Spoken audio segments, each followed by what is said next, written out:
bagaimana di mata kuliah ini kita akan melihat bahwa kata bisnis itu tidak lagi bicara ada sebuah transaksi yang akan menghasilkan uang, tapi bisa juga transaksi apapun yang ketika kita berpikir bahwa itu ada data informasi yang nanti mungkin berguna dan bisa diolah, itu bisa masuk di dalam bisnis. Ada istilah proses bisnis, ya. Ada di dalam proses bisnis itu akan melibatkan orangnya siapa, aktornya siapa, datanya apa, bagiannya apa, dokumennya apa, aturan-aturan yang mengikat dalam proses bisnis itu apa, kemudian alur-alurnya itu bisa kita masukkan ke dalam kategori bisnisnya.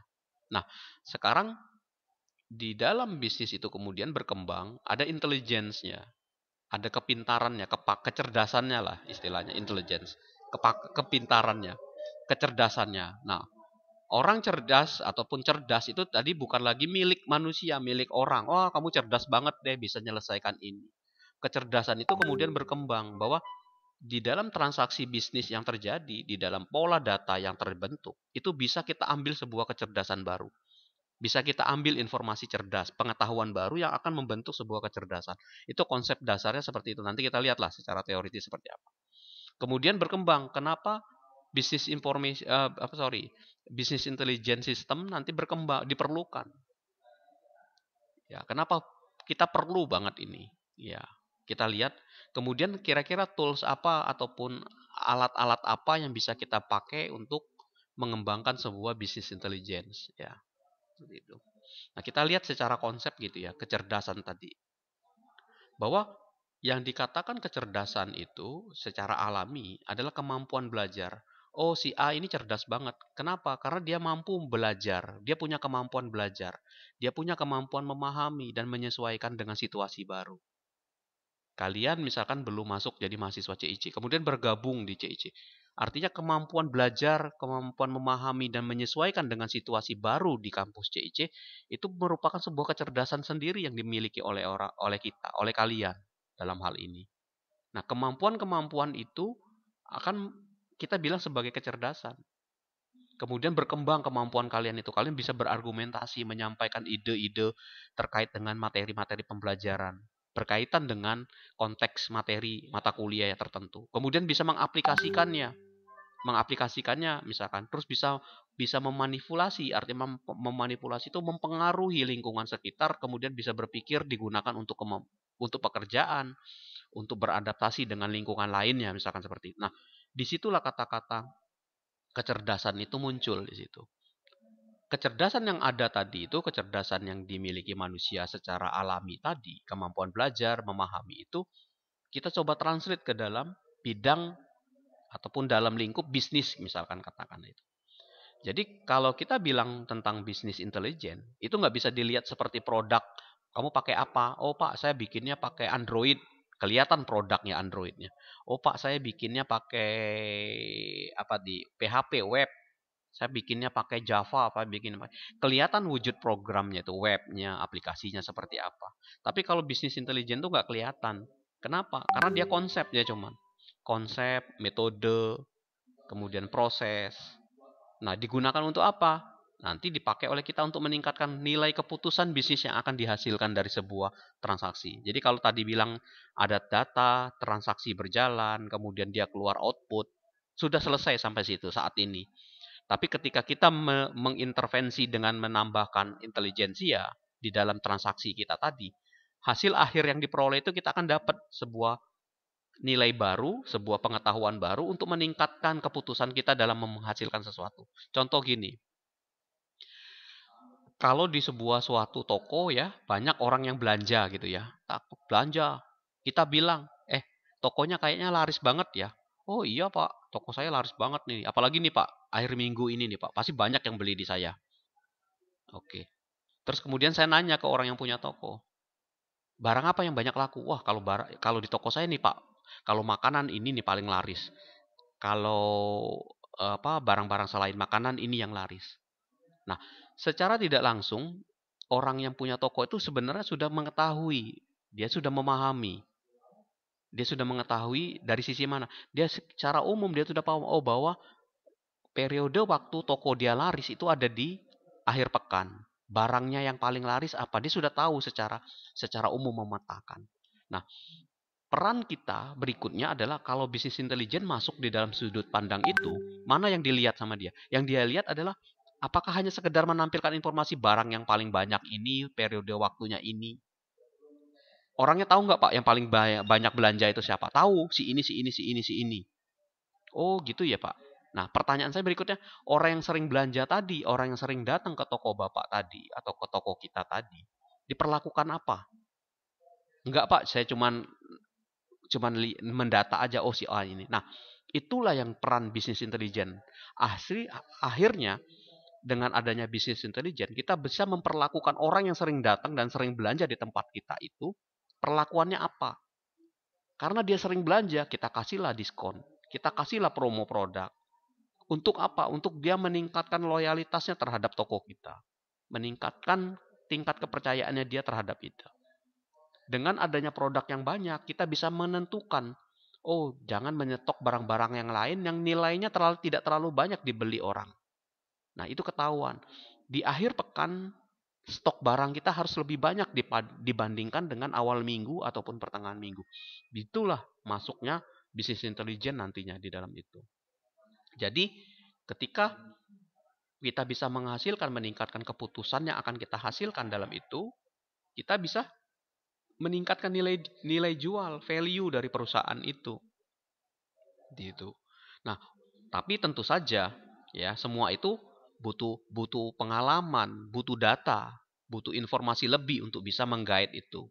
Nah, poin kita adalah, tantangan kita adalah tidak banyak orang yang suka eh, dengan data-data yang sudah ada. Dia diem aja, cuek aja, biarin aja Pak, orang mau belanja sih ini Pak paling laku, terus nggak diapa-apain gitu, seperti itu. Nah, inilah yang menjadi tantangan ketika kita belajar tentang konsep bisnis intelijen itu. Jadi bagaimana kita bisa memata-matai intelijen itu kan cenderungnya kan, wah ada si ini Pak pergerakan orang ini gitu ya. Nah, bagaimana orang-orang bisnis, orang-orang kita sebagai orang-orang yang berkecimpung di dalam sistem informasi bisa melihat itu ada sebuah bidang atau sebuah kecerdasan yang bisa kita ambil dari sebuah proses itu. Apa informasinya, apa keputusannya, value yang bisa kita angkat. Itulah yang konsep dasarnya ya, seperti itu secara teori. Nah, di dalam bisnis intelijen ini kemudian bisa kita highlight atau kita sorot beberapa hal. Yang pertama arsitekturnya nanti. Jadi ini saya belum bicara pada bagaimana kita nanti menghasilkan keputusannya. Pak, orang yang datang tadi mau dikasih promo berapa-berapa. Itu nanti metodenya kita lihat. Nah, sekarang pertanyaannya adalah bagaimana orang yang punya toko tadi, kita belum lihat, kita potong jadi dua ya. Ada yang punya toko, ada konsumen yang datang di situ. Nah, kita lihat yang dari sisi yang punya toko dulu. Pertanyaannya adalah, bagaimana Bapak Ibu yang punya toko bisa tahu bahwa hari Sabtu atau akhir pekan ataupun barang-barang yang paling banyaknya dari mana dia tahu? Oh, saya ingat aja Pak, karena orang ini sering beli. Orang ini yang sering beli kata dia. Berarti dia taunya cuman itu, hanya intuisi dia, hanya sekilas yang dia ingat. Kemudian barangnya, oke, seperti itu. Artinya orang itu belum punya sistem administrasi komputerisasi. Kemudian kita tawarin, Pak, kalau saya bikin sistemnya gimana Pak, biar Bapak bisa tahu. Nanti ada reportnya gini-gini. Oh ya boleh. Nah, itu kita sudah memasukkan teknologi di dalam pengolahan transaksinya. Efeknya apa? Maka nanti muncullah di sini yang namanya arsitektur bisnis intelijen tadi. Bahwa bisnis intelijen itu dibangun dengan yang namanya pertama itu adalah data. Jadi kita harus ingat bahwa fondasi awal dari bisnis intelijen itu adalah kita harus punya data. Nah, ketika data itu berjumlahnya banyak, ribuan, jutaan, tera dan segala macam ya, mega, tera dan seterusnya. Maka data itu kita sebut sebagai warehouse ya. Kita harus punya gudang data. Jadi ketika orang bicara tentang data warehouse, itu artinya apa? Bahwa di dalam gudang itu ada ribuan jutaan data, miliaran data.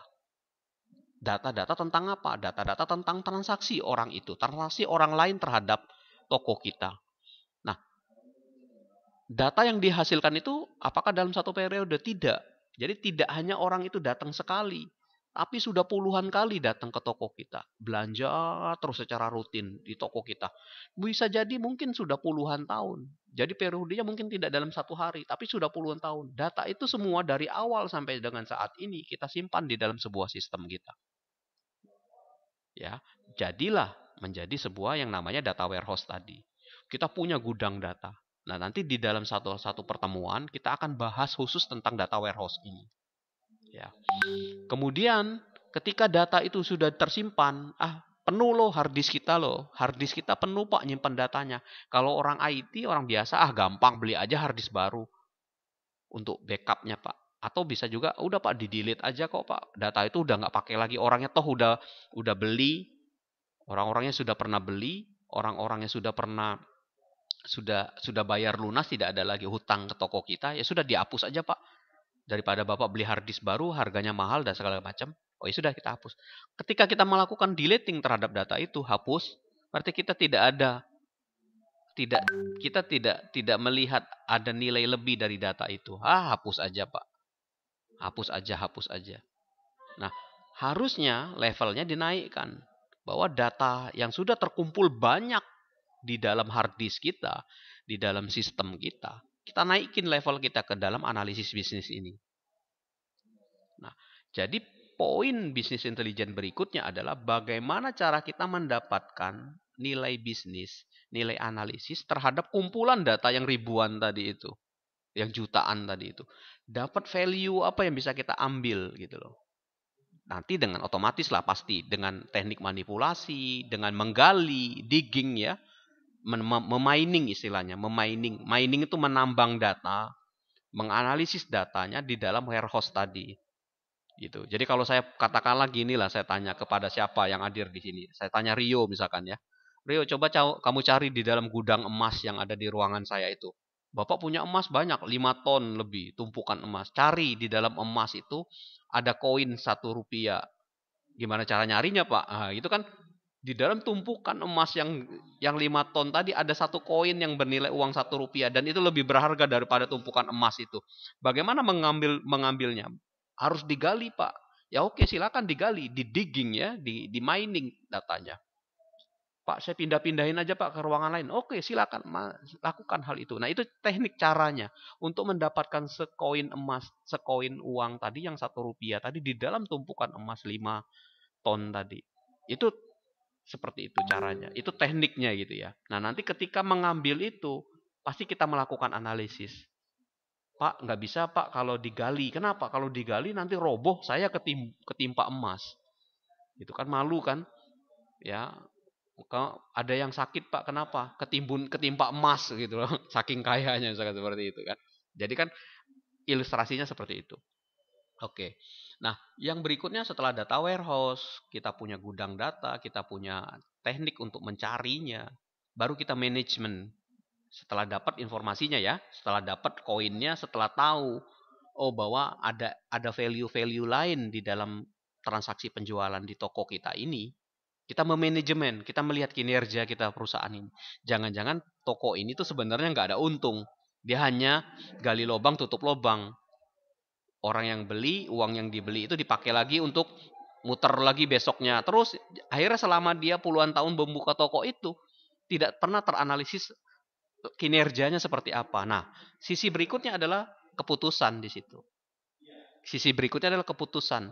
Oh, Bapak itu sebenarnya dalam 10 tahun buka perusahaan ini nggak ada untung sama sekali. Masa sih Pak? Iya, ini lihat. Jadi uang yang masuk dipakai lagi buat harian, dipakai lagi buat muter.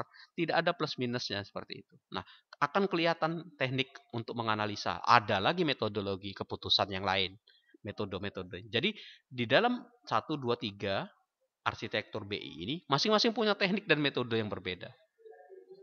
Ya. Nah, semuanya ini nanti akan mempermudah orang mengaksesnya kalau kita bisa membuat interface-nya, dashboard-nya. Nah, makanya orang-orang yang jago program itu salah satunya membuat interface ini.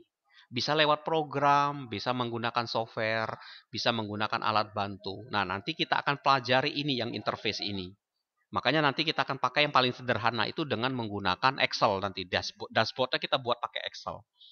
Seluruh informasi data warehouse, seluruh proses analisis bisnis, seluruh proses keputusan yang akan kita bangun, itu bisa kita lihat dalam satu interface dashboardnya kita bangun dengan Microsoft Excel. Ya, seperti itu.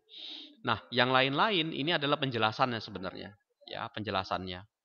Ya, ada pengetahuan. Contohnya pengetahuan itu bagaimana kita mendapatkan pengetahuan tentang pelanggan, pesaing, kita bisa lihat mitra, lingkungan yang samping toko-toko yang ada di samping kita, apakah mereka kompetitif juga, kemudian bagaimana operasional internal di perusahaan, di toko kita, di perusahaan kita, kemudian akhirnya kita punya kemampuan untuk membuat keputusan yang pas, strategis dan penting untuk bisa meningkatkan value dari perusahaan ataupun dari toko yang kita jadikan subjek seperti itu.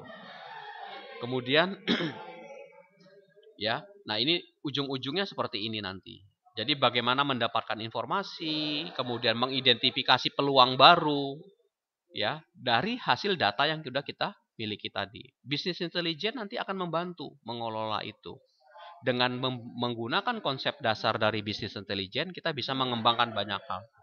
Ya, oke. Nah, kita lihat dulu di sini ya. Nah, ini contoh sekilas konsep dasarnya tuh arsitektur tingkat tinggi dari business intelligence.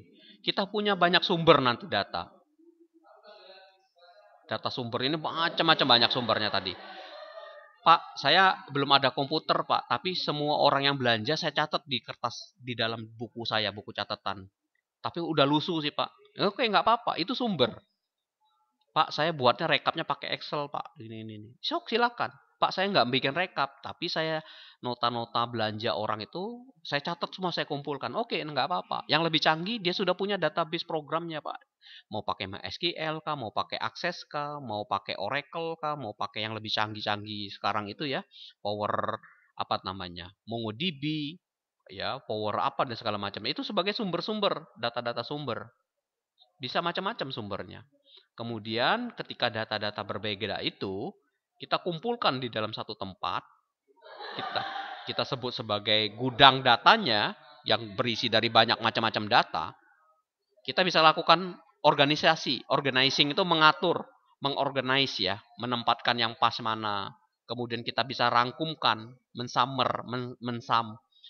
merasumekan, membuat standarisasi. Nah, kita nanti akan ketemu di dalam proses data warehouse itu prosesnya ini. Nanti kemudian masuk ke dalam bisnis analitis tadi, yang ini tadi, analisis bisnis. Kita bisa melakukan analisis, ketika dia mengakses dia dapat lakukan manipulasi.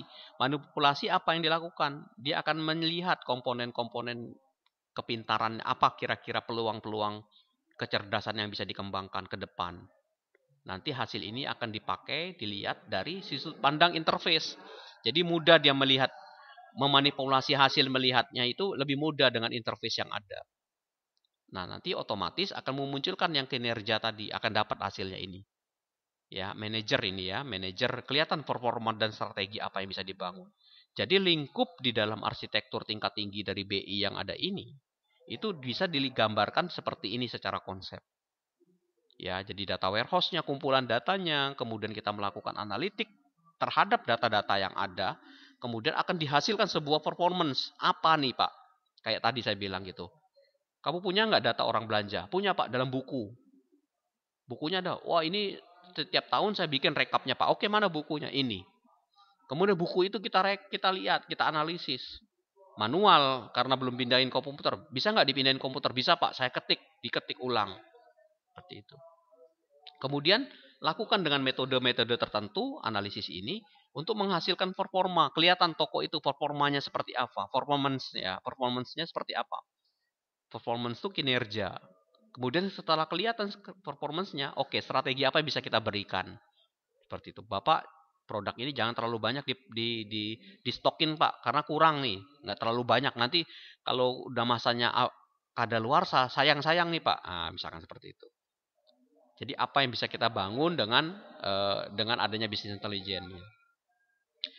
Oke. Yang berikutnya adalah tentang tujuan akhir dari bisnis intelijen ini.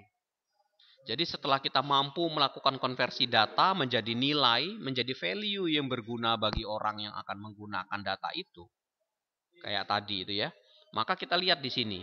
Urutannya tuh dalam sebuah piramida. Kenapa piramidanya nggak terbalik, Pak? Kenapa piramida itu selalu porsi yang paling bawah yang paling besar?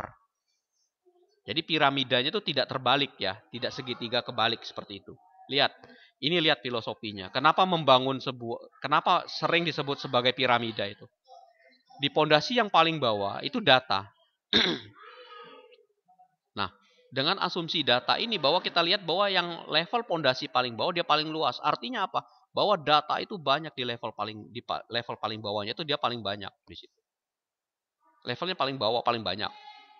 Maka gambarnya ini dia tinggi di sini, banyak. Kemudian setelah kita dapat data, kita bisa menggali informasi apa yang bisa kita hasilkan. Piramidanya mulai mengecil. Artinya kalau kita punya 1.000.000 data, bisa jadi informasi yang dihasilkan cuma setengahnya, seperempatnya, 3/4, ataupun berapa persen dari total data yang ada. Kemudian ditarik lagi ke atas, akan menghasilkan sebuah pengetahuan, knowledge. Makin kecil. Artinya kalau tadi ada 1.000, turun jadi 700, bisa jadi knowledge-nya cuma 500 di sini. Seperti itu. Nah, ketika sudah membangun sebuah knowledge ini, maka hasil akhirnya itu adalah keputusan. Makin kecil lagi keputusannya. Value yang dihasilkan kalau kita lihat dari sini dari bawah ke atas, maka dari sisi volume dia akan berkurang makin ke atas, makin ke atas. Tapi value yang dihasilkan itu jauh lebih penting di atas ketimbang di posisi paling bawah. Jadi ketika kita makin menaik, maka value yang kita miliki itu makin tinggi, makin besar nilainya. Karena apa? Karena itu akan mempengaruhi keputusan kita ke depan seperti apa. Apakah kita sukses ke depan apa tidak, itu dari decision yang akan di value yang dihasilkan dari situ. Nah, filosofi piramida ini itu sebenarnya berlaku di dalam sebuah organisasi, perusahaan. Coba bayangkan, level paling bawah ini adalah staff ya. Level paling atas katakanlah presiden direkturnya atau kepala presiden atau direktur utamanya lah seperti itu. Kita lihat staff itu lebih banyak ketimbang direktur utama. Makin ke atas kepala bidang, kepala departemen, kepala apa-apa, makin ke atas makin satu.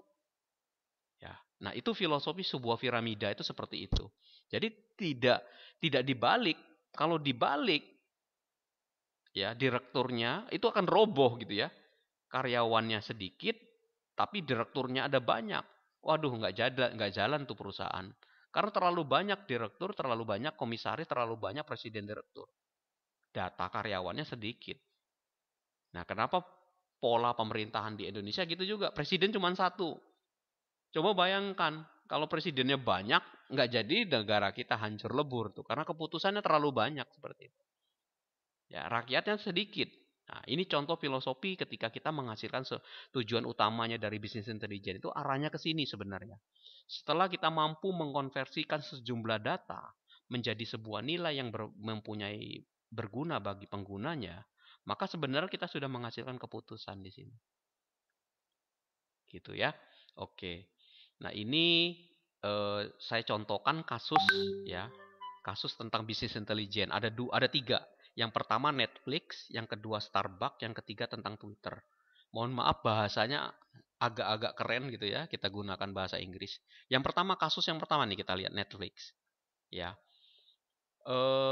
Netflix tahu ya situs ataupun tempat film ya, film-film online gitu ya, perusahaan online film.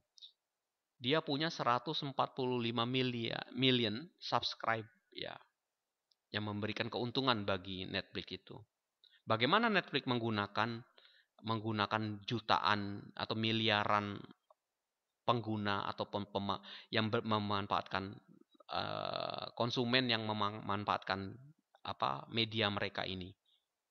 Nah, dia menggunakan berbagai macam cara. Pertama itu adalah dia mendapatkan ini. Bagaimana perusahaan atau bagaimana Netflix itu memformulasikan dan memvalidasi. Ya, memvalidasi ide-ide yang didasarkan dari program-program sebelumnya. Jadi dia lihat seberapa banyak dia punya formula, punya rumus tertentu untuk melihat sejauh mana orang itu tertarik dengan dengan film-film yang sudah ditonton sebelumnya. Orang ini dia akan bisa melihat, oh saya itu lebih suka kalau bukan Netflix itu filmnya horor. Jadi ketika saya membuka Netflix, saya akan disarankan film-film horor dulu ketimbang film-film aksi.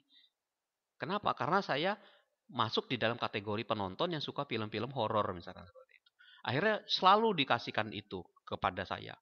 Nih Pak, ada film horor baru, dikasih di dalam browsingan daftar-daftar film itu saya prioritas utamanya adalah film-film horor di situ. Kemudian bisa juga seperti ini, ketika saya sudah sering nonton, durasinya sering nonton, dalam seminggu saya nonton mungkin 100 film misalkan itu. Pada saat bulan depan, saya diberikan prioritas. Bapak dapat potongan kah, dapat bonus, nonton 3 dapat bonus 1 film gratis misalkan seperti itu. Nah itu contoh bagaimana Netflix menggunakan bisnis intelijen untuk merangkum orang to engage with its content, dengan kontennya tadi. Bagaimana merangkum konsumen baru, merangkum konsumennya, pelanggannya berdasarkan konten yang dilihat oleh orang itu sendiri seperti itu. Akhirnya ya Netflix bisa memberikan servis yang baik. Dia memberikan promo kepada target sebagai bentuk promosi tadi untuk merekomendasikan kepada konsumen-konsumen dia di situ. Akhirnya tertarik, waduh Netflix ini bagus banget nih ternyata gini. Dia rekomendasikan ke orang. Akhirnya orang dapat masuk lagi situ. Seperti itu sirkulasi yang terjadi di dalam Netflix. Akhirnya ya dengan menggunakan bisnis intelijen, Netflix bisa berkembang terus dan seterusnya. Itu. Kemudian ini ada contohnya Starbucks ya. Starbucks dia populer loyalty card dengan memberikan card aplikasi mobile lewat aplikasi. Tujuannya apa? Bukan membatasi bahwa Starbucks itu bisa sembarangan dibeli lewat aplikasi yang lain, tapi Starbucks punya aplikasi sendiri. Nah, dia mengukur seberapa loyalitas orang yang menggunakan aplikasi dia itu. Tujuannya gitu. Jadi seberapa dari ketimbang saya beli Starbucks lewat media lain. Nah, saya ingin melihat seberapa banyak orang peduli dengan aplikasi yang internal yang ada di saya. Kenapa? Karena dengan orang banyak yang menggunakan aplikasi saya, nanti saya bisa memberikan informasi apapun, ya. Saya bisa membuat prediksi harga yang pas. Kalau orang belanja dengan media saya, kemudian saya bisa memberikan memberikan promo-promo terhadap produk-produk yang ada di situ. Di situ bisnis intelijen berperan juga. Kenapa? Dia memata-matai aktivitas pelanggannya dalam belanja. Awas, hati-hati. Memata-matai ini bukan kesannya negatif.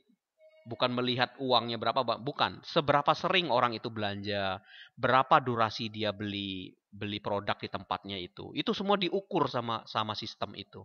Akhirnya keluarlah sebuah keputusan. Oh, orang-orang yang loyal terhadap toko saya adalah ini gitu loh, seperti ini.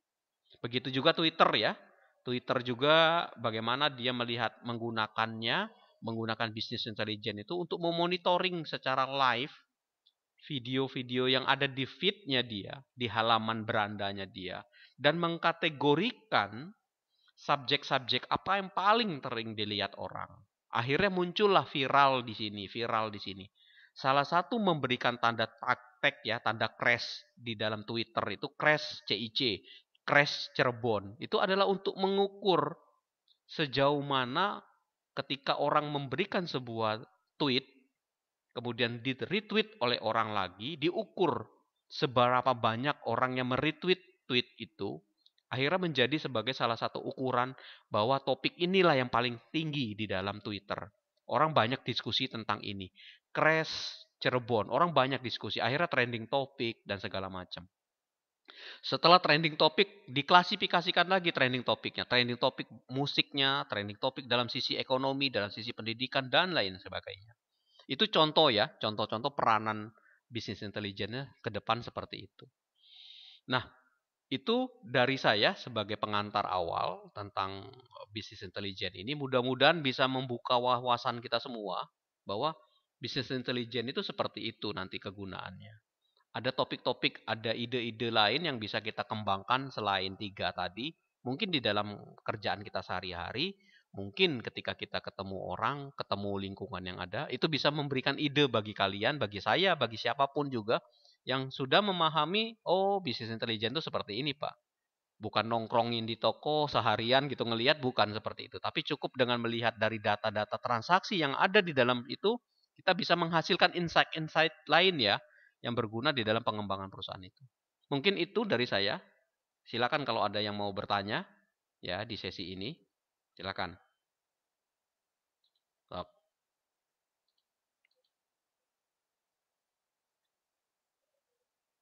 Silakan, ada pertanyaan? Mudah-mudahan bisa dipahami.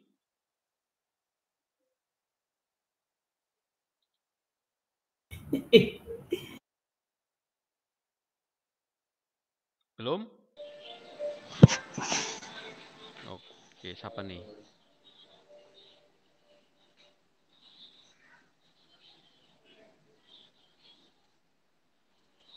Oke. Belum? Ya. Kalau belum, Halo, Pak. ya silakan. Amel. Oke, Mel, silakan. Oh, enggak, Mel. Ambil dulu sok. Oh, enggak Pak, ini maksudnya berarti bisnis intelijen itu lebih ditekankan ke data ya Pak, analisis datanya berarti gitu toh Pak? Oke, bisa. Ya, betul. Atau Iya, ya, tok. Gimana? ya maksudnya berarti lebih menekankan ke data gitu ya Pak berarti, bukan ke transaksionalnya gitu, Betul, betul. atau gimana Pak? Ya, betul. Eh, yang dibahas di lebih banyaknya di bisnis intelijen adalah bagaimana cara kita membaca data yang ada itu, data-data transaksinya. Bukan lagi fokus kepada transaksinya. Contoh gini lah, kalau saya minta kalian suruh bikin program, selesai Pak dalam 2 hari, sehari selesai. Data sudah bisa diinput, sudah bisa disimpan, kemudian bisa dicetak laporannya, udah selesai. Selesai kerjaan kalian itu untuk tugas tadi. Nah, pekerjaan berikutnya adalah ketika data itu pernah nggak kita mikirin, ketika data itu sudah tertumpuk penuh dipakai di perusahaan itu dalam setahun, sehari ada ribuan orang Pak yang belanja, kesimpan datanya penuh-penuh. Terus kalau udah penuh, orang itu ngomong lagi, program yang kamu kemarin lambat tuh sekarang karena datanya udah banyak. Ya sudah di-delete aja Pak database-nya Pak, ngapain? Nah, ketika kita melakukan penghapusan data, berarti kita kurang care terhadap data itu. Maka muncullah bisnis intelijen itu salah satu sudut pandangnya itu kita membahas tentang bagaimana menganalisis data itu. Untuk apa? Untuk bisa mendapatkan sebuah transaksi baru, sebuah pengetahuan baru untuk bisa berguna nanti bagi perusahaan itu. Ya, seperti itu. Gitu, Amel. Ya, yang lain silakan. Tadi siapa? Maratus. Siapa? Makasih Pak. Berarti untuk bisnis intelijen sendiri kan tadi dijelaskan untuk data ya, Pak. Nah, kebanyakan kan tadi kan untuk market yang offline ya, Pak. Kayak tadi Starbucks dan lain sebagainya. Nah, kalau cara menganalisis kita kan juga ada apa namanya tuh penjualan secara online gitu ya Pak ya. Nah itu kan kebanyakan data-data itu mungkin ngacak lah Pak gitu. Nah itu bisa dikatakan bisa dianalisis secara bisnis intelijen tadi atau cara menghitungnya juga beda Pak, karena online sama offline kan mungkin beda ya Pak. Kalau offline kan kelihatan tuh Pak, oh orang ini butuh ini gitu. Tapi kan sedangkan online itu siapapun ya bisa masuk gitu. Nah cara ngitungnya sama atau ada indikator yang berbeda gitu Pak untuk Eh, datanya. ya, oke. Pasti ada perbedaan karena dengan online cakupan lebih luas ya dan segmen konsumennya akan lebih berbeda. Contoh sederhana gini, saya tanya ke Maratus. Kalau kita mau belanja atau dari kejadian kalian, kalau kalian mau belanja ke sebuah toko menggunakan media marketplace yang ada, apa yang kalian lihat pertama kali untuk percaya ke toko itu? Ratingnya Pak. Ratingnya. Sama ini. Ratingnya. Nah, pertanyaannya adalah bagaimana cara kita ngukur rating, bagaimana orang tahu rating toko itu, dari mana taunya? Dari mana kita bisa percaya ke toko ini? Padahal sebelumnya kita nggak pernah, misalkan tokonya itu ada di Jakarta dan kita nggak tahu, tapi dia jual barang itu. Artinya kan yang perlu kita ketahui itu adalah bagaimana memunculkan tingkat kepercayaan orang terhadap toko itu. Nah, Alat ukurnya kan beda, alat ukurnya. Salah satu caranya adalah alat ukurnya kalau di marketplace itu dilihat dari rating. Nah, rating diperoleh dari mana? Orang memberikan bintang. Orang memberikan komentar terhadap toko itu. Artinya, metode untuk menganalisis bahwa orang memunculkan tingkat kepercayaan terhadap toko itu, caranya gimana? Lihat dari rating dan komentar. Makin bagus bintangnya, makin banyak bintangnya, maka rekomendasinya makin tinggi, makin baik toko itu. Dan itu memunculkan secara tidak langsung tingkat kepercayaan orang terhadap toko itu. Itu salah satu sebenarnya bisnis intelijen. Karena susahnya kita menilai memunculkan tingkat kepercayaan terhadap toko online. Nah, kalau dulu di awal-awal toko online ataupun marketplace online itu muncul, kita susah. Aduh, barang saya nyampe nggak ya? Aduh, saya udah transfer uang nih. Nanti uangnya diterima, barang nggak nyampe, gimana ya caranya? Karena belanja online itu adalah saling percaya, ada trust di situ. Maka salah satu cara untuk mengukurnya bisa dilihat dari rating, betul. Kemudian bisa dilihat dari komentar-komentar yang ada di dalam itu. Itu salah satu bisnis intelijen di situ. Sama seperti ini kayak tadi uang tadi. Bagaimana ketika kalian mentransfer uang ke toko yang kita tidak pernah belanja sebelumnya, tidak tahu sebelumnya, apakah uangnya saya diterima oleh mereka, barang nggak diterima. Bagaimana ya kita yakin? Akhirnya muncullah sebuah mekanisme namanya rekber ya, rekening bersama itu. Nah, rekening bersama itu tujuannya untuk apa? Untuk memvalidasi tingkat kepercayaan tadi itu, mengukur orang. Karena ini uang bicaranya. Artinya kalau tidak benar kita bisa komplain, uangnya bisa balik ke kita. Dan kita akan memunculkan rasa trust, rasa aman kita dari sisi konsumen terhadap toko itu. Itu salah satu bentuk juga di situ. Sekarang gini juga. Di Instagram, orang belanja mempromokan. Kalian punya produk di Instagram. Kalian promo, terus di bawahnya itu kemudian kalian kasih nomor WA ya, kalian nomor WA, silakan order pesan lewat nomor WA ini.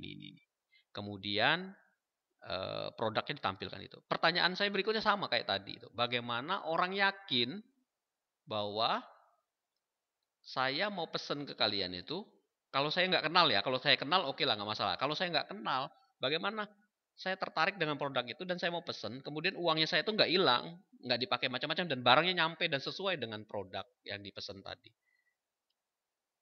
Salah satu caranya adalah dengan memberikan komentar orang di bawah itu. Ini tokonya produknya bagus banget dan segala macam-macam. Nanti dihitung sama kita seberapa banyak orang yang komplain, seberapa banyak orang yang tidak komplain. Itulah sebagai salah satu alat ukurnya itu di situ. Nah, itu kan data, bukan data transaksinya. Lihat ya, bukan data transaksinya, data penjualannya. Karena dari sisi kita, konsumen kan nggak tahu berapa banyak barang yang dia beli, dijual oleh dia ke konsumen. Tapi kita bisa lihat dari komentar-komentar yang ada. Seberapa banyak komentar jelek, seberapa banyak komentar positif. Mengelompokkan positif, negatif terhadap dari komentar itu, salah satu bentuk bisnis intelijen sebenarnya. Menganalisis data komentar namanya. Menganalisis data komentar sehingga kita mendapatkan bahwa rating toko ini lebih baik daripada toko sebelah seperti itu. Gitu mungkin sementara ya, Maratus ya. Yang lain silakan. Berarti lebih membangun kepercayaan publik dulu ya Pak untuk online seperti itu. Betul. Ya, kalau di toko online tantangannya memang seperti itu ya, bagaimana membangun kepercayaan apalagi kalau kita baru ya. Makanya kita butuh banyak komentar. Tapi komentar itu tidak bisa, misalkan toko baru. Kalau kita kalau orang belum pernah, nah bagaimana cara membangun kepercayaan itu kan tidak lewat. Kalau transaksinya sudah jadi, orang tinggal menguatkan kepercayaannya. Tapi kalau baru banget dan belum ada yang belanja, itulah tantangannya beda lagi seperti itu. Bagaimana akhirnya dari sisi promosi, menjelaskan kedetailan produk, menjelaskan kedetailan tempat kita, orang-orang yang ada di belakang layar itu harus diekspos. Oh benar orangnya bisa dikontak, orang yang nggak hilang, benar produknya dari saya. Dan itu tantangannya beda-beda. Tapi kalau sudah ada yang beli, sudah ada yang belanja, maka komentar level berikutnya yang kita peroleh dari itu. Jadi masing-masing berbeda. Tetaplah yang online sama offline pasti berbeda cara ngukurnya seperti itu ya, cara analisis. Mungkin itu ya. Yang lain silakan. Nah, itu topik-topik itu bisa dijadikan sebagai dasar untuk mengukur. Ya, jadi dijadikan sebagai tugas akhir, dijadikan sebagai skripsi. Jadi level tugas akhir dan skripsinya tidak lagi membahas pada konteks aplikasinya dibuat dengan ini Pak. Tapi jauh lebih itu adalah bagaimana mengembangkan aplikasi yang sudah jadi itu, naikin level kelasnya. Oh, saya bisa analisis ini, saya bisa lihat pola ini. Dan akhirnya berguna bagi perusahaan-perusahaan yang kita buatin sistem itu. Ya, seperti itu. Oke, ada lagi silakan.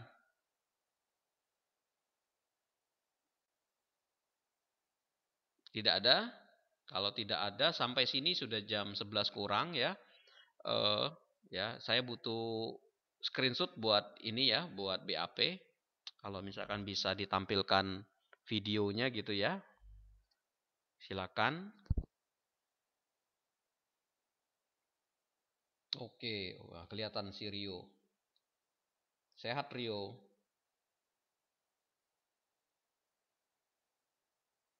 Oke, ada Abi. Oke. Aldo, Abi, Amel, Maratus, Rio, admin 1 nih siapa nih? Apsari, Randy, sama Febri. Oke, siap ya? 1, 2, 3. Oke, tar sekali lagi.